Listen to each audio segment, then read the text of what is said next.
what would be most useful for you in our conversation today? I would really like to go over LR, ways to kind of break it down where I can get a consistent result. I think my main thing is like not being consistent. Like one test, I can probably get like five wrong or maybe eight wrong. So it's just not consistent where I can go confident to test day. And secondly, maybe how to go over the PTs. Sure, Like, sure. Okay, so logical reasoning, score fluctuations. First off, score fluctuations are totally normal. I've never seen a student whose scores didn't fluctuate. And fluctuations can happen for a variety of reasons. It can either be variations in the difficulty level of the questions, or it can be your own mindset or energy level, what you're bringing in that day. If you're doing it late at night versus in the morning when you're fresh, those things can all have an impact. So do you have a sense of where it might stem from? so I noticed that I always get like 1 through 12 correct for the most part. So the concern comes when I get to a harder question, which are typically 12 and on, like depending, not every question, but mostly that's where the harder ones start. So that's where I start, tripping over the questions. So maybe it's the how hard the question is or how convoluted the words are, the sentences are. Yeah, that makes a lot of sense that you would get the more difficult ones wrong. Logical reasoning is in a general order of difficulty. As things move on, it gets harder. And so you might want to flag a few questions to come back to later to avoid getting bogged down. Do you ever find that you get bogged down in a question and it kind of stays with you even after you've already moved on? Like if I didn't understand it really well. Yeah, if you felt stuck on it for some reason or didn't thoroughly get it. Yeah, and after I search for an explanation, I get that moment of realization. However, it's just doing it on my own to the point where I don't have to always rely on an explanation. I did want to mention I watched your video and they've helped a lot because I noticed my main issue was really understanding the stimulus more than focusing on finding the right answer. Right. Exactly. You got to slow down and take the time to thoroughly understand the argument before you go on to the choices, because the choices only make sense in the context of the argument itself. I guess my next question for LR is I know you've talked a lot about patterns and recognizing patterns, so a lot of repetition, and how eventually that clicked, and I think it's like, how do I find those patterns, like just by doing a lot of PTs? Well, it's doing the exams, but not just doing exam after exam. I call this the obsessive practice exam narrative. The idea that you just do more and more exams, measure your results, and look for some hidden pattern in what you're doing that will magically unlock everything. I'd Mhm. rather you instead slow down and take the time to thoroughly analyze the exams you're already doing.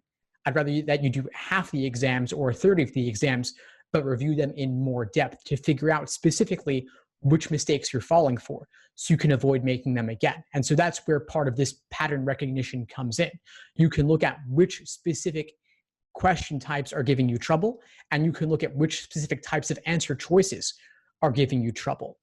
I recommend what I call the Socratic review method, where you analyze what was tempting about the wrong answer that made you pick it and what ultimately makes it wrong, and what's discouraging about the right answer that pushes you away from it, and what ultimately makes it correct. And you can also look for patterns in the method of reasoning in the stimulus. What are the different ways they increase the difficulty level of a question that specifically give you trouble? It could be words like unless, except, until, or without. It could be putting the conclusion in the middle. It could be the topic being unfamiliar or unappealing to you. There are a variety of things, and you got to figure out what uniquely is giving you trouble. How does all of this strike you? I definitely never thought about looking the pattern to stimulus, like looking for the words that have, kind of tricked me to pick the wrong answer or kind of just confused me. So that's a good way to go about it. I've never thought about that, so I'll definitely try it. As far as like going through the PTs, I know that some people do a blind review, so they go through the whole, practice test, and then they just, circle the ones that they've gotten wrong and try to do them again without looking for the answer. Is that something you suggest? Yeah, I think it could be a great tool in your arsenal of strategies to analyze.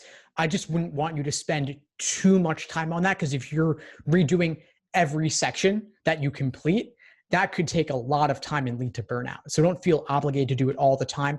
Only do it to the extent that it's really useful for you and you're gaining something out of it. Okay, perfect. Yeah, I just mainly, I think reviewing the practice test is what I'm kind of like struggling with, because finding a good analysis and just like taking actually something from that, not just moving on. Because I think in the past couple of months, I've just been doing the PTs and not really analyzing them right. So I feel like I've gotten progressively better, but not to a point where I should by now.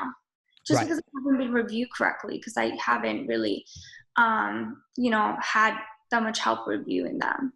Yeah. I actually taught a class recently on LSAT question review strategies. Okay. It's on the YouTube channel, so definitely take a look at that.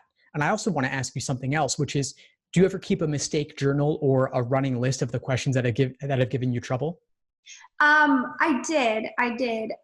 And I put a date to go back to them and try them again.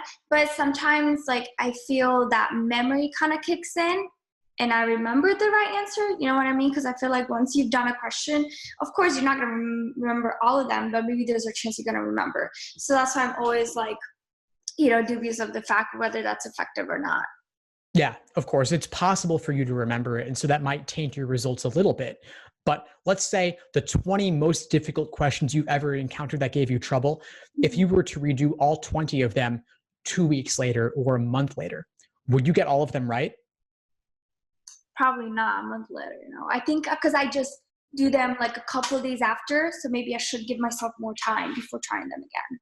Yeah, maybe give yourself more time and of course use a totally fresh copy of them, but really look to see, even if you're getting it right, are you getting it right for the right reason? Or are you just getting lucky? Or are you getting it right for the wrong reason? And that's where, of course, talking out with a coach or a tutor or a study buddy or looking online at explanations could be useful to help you check your reasoning against others.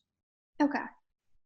Perfect. I guess one more question is, I read your post about your tutoring experience and how when you just didn't really find it helpful and you just went on from that. Kind of like, if I could hear a little more how you did, end your relationship with your tutor and just started progressing by yourself. Well, I mean, after that session, I was like, I'm just not going to work with him again. So I said, you know what, I'm good. Thank you. And I went back to self-study and I engaged in this detailed review process that I've described to you. And of course, it wasn't as fully fleshed out then as it is now. I've learned a lot over the past 15 plus years of teaching this exam.